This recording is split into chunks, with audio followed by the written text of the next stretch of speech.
चलिए जानते हैं भारत के हर राज्य हर जिले से आई तेज और बड़ी खबरें, वो भी बेहद ही कम समय में। वीडियो को लाइक करें, चैनल को सब्सक्राइब करें।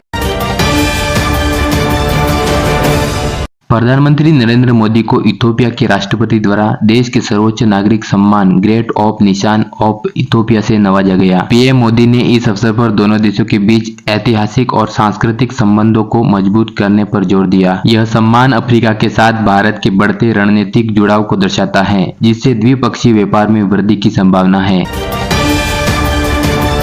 विदेश मंत्री एस जयशंकर इजरायल के आधिकारिक दौरे पर हैं, जहां उन्होंने पीएम बेंजामिन नेतन्याहू से मुलाकात की। चर्चा का मुख्य केंद्र रक्षा सहयोग, आतंकवाद के खिलाफ लड़ाई और कृषि क्षेत्र में तकनीकी साझेदारी रहा। इस यात्रा को भारत और इजरायल के सामरिक समझौतों को नई ऊंचाई पर ले जाने वाला माना जा रहा है।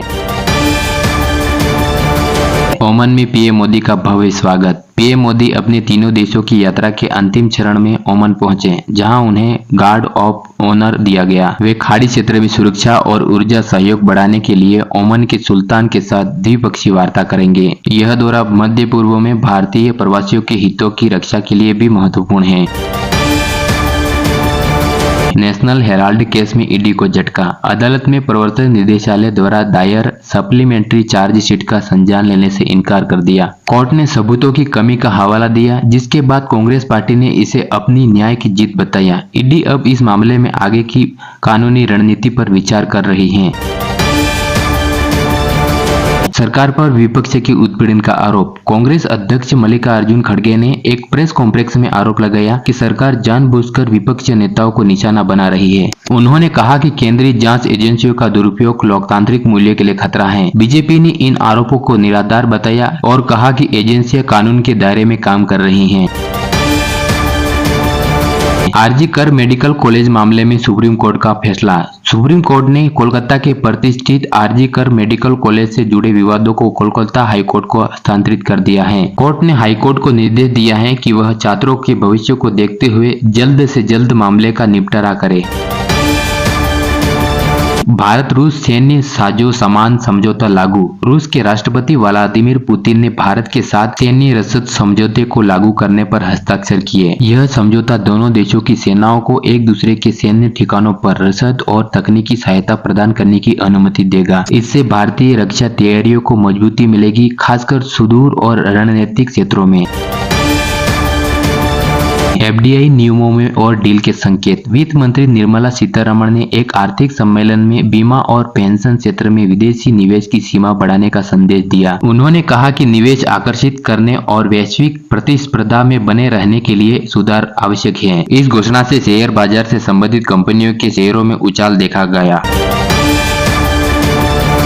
दिल्ली में वर्क फ्रॉम होम अनिवार्य, प्रदूषण चरम पर। दिल्ली सरकार ने राष्ट्रीय राजधानी में प्रदूषण के गंभीर स्तर को देखते हुए सभी सरकारी और निजी कार्यालयों में 50% कर्मचारियों के लिए वर्क फ्रॉम होम लागू कर दिया गया है। यह फैसला विशेषज्ञों की सिफारिश के बाद लिया गया है, क्योंकि AQI 400 के पार बना हुआ है। स्कूलों को भी ऑनलाइन मोड में स्विच करने का निर्देश दिया है। दिल्ली में गैर BSVI वाहनों पर पूर्ण प्रतिबंध। प्रदूषण पर नियंत्रण के लिए गुरुवार से दिल्ली में सीमाओं पर गैर BSVI डीजल और पेट्रोल गाड़ियों के प्रवेश पर पूरी तरह से रोक लगा दिया गया है। ट्रैफिक पुलिस और परिवहन विभाग को इस आदेश का सख्ती से पालन सुनिश्चित करने का निर्देश दिया गया है। उल्लंघन करने वालों पर भारी जुर्माना लगने का प्रावधान किया गया है।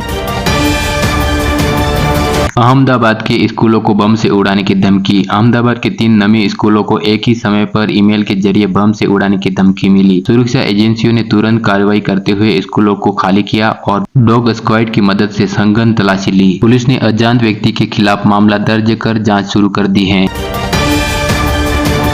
कर्नाटक में मनरेगा नाम बदलने पर विरोध। कर्नाटक के मुख्यमंत्री सिद्धारमैया और उप मुख्यमंत्री DK शिवकुमार ने केंद्र सरकार द्वारा मनरेगा का नाम बदलने के कथित प्रस्ताव का विरोध किया। दोनों नेताओं ने एक संयुक्त बयान जारी कर इसे गरीबों के हितों के खिलाफ बताया और केंद्र से पुनर्विचार करने की मांग की। राज्य के विभिन्न हिस्सों में कांग्रेस कार्यकर्ताओं ने इसके विरोध में प्रदर्शन किया।